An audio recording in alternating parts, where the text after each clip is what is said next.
जी, अस्सलाम वालेकुम, welcome to my YouTube channel. नाज़रीन, आज के इस व्लॉग में मैं आप लोगों को बताऊँगा कि अगर आप लोग इस वक़्त शेंजन विज़िट वीज़ा पे आए हैं या फिर आप किसी भी स्वीडन, स्पेन या ऑस्ट्रिया किसी भी कंट्री में स्टडी वीज़े पे आए हैं, तो उसके बाद आपको कौन-सा कंट्री चूज़ करना चाहिए, पुर्तगाल या फिर स्पेन?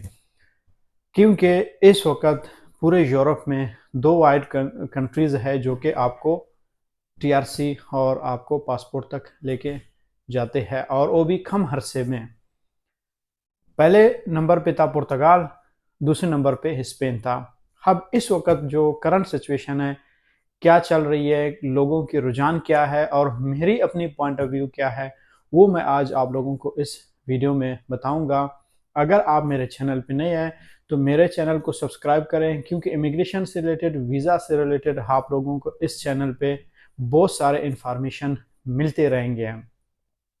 जैसे कि आप लोगों को पता है कि मैं इमिग्रेशन को डील करता हूँ स्पेन और पुर्तगाल की, और ख़ासकर स्पेन के हवाले से और बेल्जियम, ऑस्ट्रिया के हवाले से मैं विज़िट वीज़ा के फ़ाइल मेकिंग भी करता हूँ। तो आज मैं आप लोगों को बताता चलूँ कि अब इस वक़्त मैं यूरोप, जो कि पहले स्पेन में था, अभी इस वक़्त मैं पुर्तगाल में मौजूद हूँ। तो अगर आपका विजिट वीज़ा लगता है या फिर आप किसी भी कंट्री में लीगल आपकी एंट्री हुई है या फिर आप शेंजन स्टूडेंट वीज़े पे आए हैं, तो उसके बाद आपका मेन एक टारगेट होता है कि भाई आपने टीआरसी लेना है, क्योंकि आप जब यहाँ पे आएंगे तो आपने 10 साल 20 साल तो नहीं गुजारने हैं, आपने वापस भी जाना है, अपने प्यारों को भी मिलना है, उनको भी देखना है। यानी फ्यूचर सेटलमेंट के लिए पुर्तगाल या फिर स्पेन बेस्ट है। आप अगर बिजनेस करना चाहें या फिर जॉब करने के लिए आए, दोनों सूरत हाल में कौन सा कंट्री आपके लिए बेहतर रहेगा, तो मैं सब कुछ आज आप लोगों के सामने रखूँगा। नज़र सबसे पहले आप अगर स्पेन में आते हैं, स्पेन के जो टीआरसी का प्रोसेस और स्टेप बाय स्टेप क्या होता है।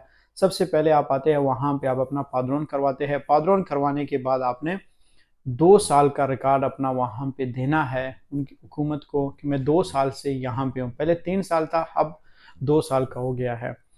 अब ये 2 साल के ड्यूरेशन में वहाँ पे लीगली आप काम नहीं कर सकते हैं। बहरहाल काम कर सकते हैं। वो कैसे? वहाँ पे पूछताछ नहीं है। अगर वो आप वहाँ पे होते हैं तो एशियन लोग होते हैं, पाकिस्तानी, इंडियन, बांग्लादेशी, वो आपको अपने पास काम पे रखते हैं। चाहे सुपरमार्केट हो, चाहे सब्जी मार्केट हो या फिर किसी मोबाइल शॉप पे हो, वो आपको काम पे रखेंगे। या एग्रीकल्चर फील्ड में भी आप जाना चाहें तो भी आपको काम मिल जाती है। लेकिन आपको 2 साल का वहाँ पे रिकॉर्ड डालना होता है। इस ड्यूरेशन में सर्वाइवल के लिए आप काम करते हैं, कम सैलरी पे, बेशक 800-900 सैलरी पे आप काम करते हैं, लेकिन ये है कि आपका एक अच्छा टाइम गुजर सकता है 2 साल का। अब इस 2 साल में सबसे पहले आपने लैंग्वेज सीखनी है। लैंग्वेज सीखने के बाद आपने कोर्स भी करना है। आपके पास लाइब्रेरी कार्ड भी होना चाहिए, आपके पास हेल्थ कार्ड भी होना चाहिए। ये चीज़ें जब आपके पास होंगे, 2 साल मुकम्मल होने के बाद आपने वहाँ पे अपना एक कॉन्ट्रैक्ट लेना होता है, या कहीं पे भी आप काम कर रहे होते हो, जिसके साथ आप काम करते हो वो आपको कॉन्ट्रैक्ट देता है, या फिर कहीं और से आप खरीदते हैं। चूँकि एशियन जो लोग हैं वो कॉन्ट्रैक्ट बेच रहे होते हैं, हालाँकि कॉन्ट्रैक्ट फ्री होता है।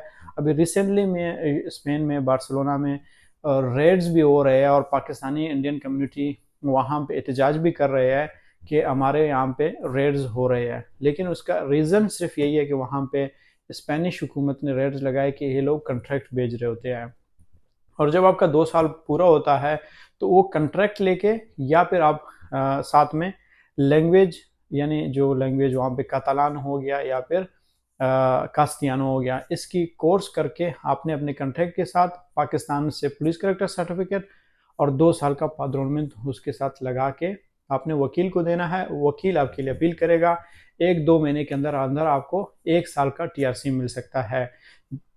जब 1 साल का मिलता है, फिर नेक्स्ट जब ये 1 साल एक्सपायर होगा तो फिर आप 4 साल का आपको टीआरसी मिलेगा, और उसके बाद आपको 5 साल का, और 10 साल के बाद या 12 साल के बाद आप पासपोर्ट के लिए एलिजिबल होते हैं। और इसी बीच में अगर आप बिजनेस करना चाहोगे तो आप बिजनेस खुद लीगली 2 से 3 साल तक आप नहीं कर सकते हैं। हाँ, अगर आपका कोई दोस्त है, रिश्तेदार है, कोई अहबाब है, उसके डॉक्यूमेंट्स पे आप उसको रिक्वेस्ट कर सकते हैं। अगर आपको उसके ऊपर ट्रस्ट है तो फिर आप वहाँ पे बिजनेस कर सकते हो, मोबाइल का बिजनेस कर सकते हो, आप सुपर मार्केट का बिजनेस कर सकते हो, फ्रूट्स वगैरह का सर्विस कर सकते हैं, शूज़ का कर सकते हो, गारमेंट्स का भी आप वहाँ पे बिजनेस कर सकते हैं। और दूसरी तरफ जो सूरत हाल है वो पुर्तगाल है। पुर्तगाल में पहले इमिग्रेशन ओपन थी आर्टिकल 88 और 89। जब से 88 और 89 बंद हो गया है, उसके बाद अब सिर्फ और सिर्फ आपके पास कुछ अपॉर्चुनिटीज़ है, ये सबके लिए नहीं है। अगर आप विजिट वीज़ा पे आए हैं, स्टूडेंट वीज़ा पे, शेंजन पे आए हैं, तो यहाँ पे आके आपने आर्टिकल 92 के तहत किसी भी कोर्स में एडमिशन लेके, जो कि हम इसको डील करते हैं यहाँ पे, मेरा जो टीम है यहाँ पे, मेरा जो लॉयर्स है वो भी आपको गाइड कर सकते हैं। मैं भी आप लोगों को अच्छे से गाइड करूँगा वीडियोज़ के रिलेटेड, और आप अगर कंसल्टेंसी लेके कॉल करेंगे तो भी मैं आप लोगों को इन्फॉर्मेशन दे सकता हूँ। लेकिन वीडियो से रिलेटेड मैं आप लोगों को बता दूं कि अगर आप यहाँ पे आते हैं, यहाँ पे इस वक्त की जो सिचुएशन है, जब से इमिग्रेशन बंद हो गई आर्टिकल 8 आर्टिकल 99, अब आप विजिट वीज़ा पे या स्टूडेंट वीज़ा पे आते हैं तो यहाँ पे आप अप्लाई करते हैं, 3 महीने या 2 महीने के अंदर अंदर आपको टीआरसी मिल सकता है। और जब टीआरसी आपको मिलता है या फिर इसी ड्यूरेशन में जब आप एडमिशन लेते हैं, आप अपना निफ बनाते हैं, तो यहाँ पे आप जॉब भी कर सकते हैं, अपना एक्टिविटी खोल सकते हैं, यहाँ पे आप बिजनेस भी कर सकते हैं। कोई भी बिजनेस हो आप कर सकते हैं, प्रॉपर्टी खरीद सकते हो। अगर आप पाकिस्तान से ड्राइविंग लाइसेंस लेके आए, यहाँ पे आप ड्राइविंग लाइसेंस कन्वर्ट भी कर सकते हो, और आप अपना गाड़ी भी ले सकते हो और ड्राइविंग भी कर सकते हैं। और इसी साथ आप अगर किसी भी फैक्ट्री में काम भी कर सकते हैं। अगर पढ़े लिखे हैं, आप अच्छे जगहों पे भी अपना सीवी ड्रॉप कर सकते हैं। तो यानी ये कि जो पुर्तगाल है हमेशा स्पेन से रिलेटेड बहुत अच्छा रहा है। क्यों? क्योंकि यहाँ पे 5 साल के अंदर आपको पासपोर्ट मिल सकता है, स्पेन में 12 साल। यहाँ पे 3 महीने में, पहले 6 महीने और 12 महीने में आपको टीआरसी मिल सकता था, अगर 6 टैक्स पे करें या 12 टैक्स पे करें। अब 3 महीने के अंदर अंदर एडमिशन लेने के बाद आप अपना टीआरसी हासिल कर सकते हैं। अगर आप पाकिस्तान, दुबई, मस्कत, ओमान से हैं तो आर्टिकल 92 सॉरी आप D2, D1, D7 वीज़ा भी ले सकते हैं, D8 भी ले सकते हैं, जिसको हम डिजिटल नोमेड वीज़ा कहते हैं। लेकिन आर्टिकल 92 इस वक्त सिर्फ और सिर्फ आप लोगों के लिए ओपन है जो विजिट वीज़े पे आए हैं स्पेन या शेंजन के किसी भी कंट्री में, या आप स्टूडेंट वीज़े पे आए शेंजन के किसी भी कंट्री में, चाहे वो आप ऑस्ट्रिया आए हो, बेल्जियम आए हो, नॉर्वे आए हो, स्वीडन आए हो, स्पेन आए हो या नीदरलैंड आए हो, तो यहाँ पे आके आप अपना टीआरसी ले सकते हैं। तो इन शॉर्ट आप यहाँ पे अगर इस वक्त कहेंगे तो मैं आपको कहूँगा आप पुर्तगाल को चूज़ करें। ये करंट सिचुएशन की मैं बात कर रहा हूँ, आने वाले दिनों में पता नहीं क्या होता है, हो सकता है इमिग्रेशन ओपन हो जाए, हो सकता है कोई और लॉ निकल आए, आप लोगों के लिए कोई नया अपॉर्चुनिटी आए। जो आज की डेट में बता रहा हूँ, इस वक्त आप अगर यहाँ पे आते हैं तो 2 से 3 महीने के अंदर अंदर आपको टीआरसी मिल सकती है और 5 साल के अंदर अंदर आपको पासपोर्ट मिल सकती है। तो यानी अगर मेरे नज़र में देखा जाए, पुर्तगाल स्पेन से निस्बत बहुत अच्छी है। हाँ, अगर आप इस वक्त स्पेन में मौजूद हैं तो मैं ज़रूर आपको कहूँगा पादरोन अपना ज़रूर करवाएं। एडमिशन लेना चाहते हैं, वहाँ से बैठ के भी आप पुर्तगाल की एडमिशन ले सकते हैं। वहाँ से बैठ के आप अपना निफ बना सकते हैं, बैंक अकाउंट बना सकते हैं, ये सारे चीज़ें आप कर सकते हैं।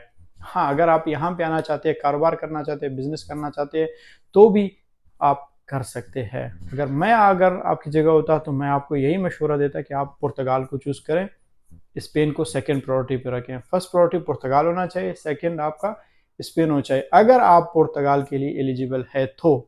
अदरवाइज स्पेन ओवरऑल पूरे यूरोप से, शेंजन के हाल कंट्री से बहुत ही मुनासिब है और बहुत ही अच्छा है। तो ये है मेरा एक एनालिसिस, मेरा एक ओपिनियन, मेरा अपना एक एक्सपीरियंस। बाकी आप लोग भी देख लीजिए, अगर किसी को पुर्तगाल से रिलेटेड कंसल्टेंसी चाहिए, पाकिस्तान से अगर आपने विजिट वीज़ा की फ़ाइल मेकिंग करना है, तो आप लोग मेरे डिस्क्रिप्शन में जो मैं अपना मोबाइल नंबर दे दूंगा, व्हाट्सएप के ज़रिए आप मुझसे कांटेक्ट कर सकते हैं, लीगल कंसल्टेंसी ले सकते हैं, और वहाँ पे आप लोग अपॉइंटमेंट लेके मुझसे बात कर सकते हैं। Thank you so much. अगर वीडियो पसंद आ गया तो चैनल को सब्सक्राइब करें। मिलते हैं अगले वीडियो में। अल्लाह हाफिज़।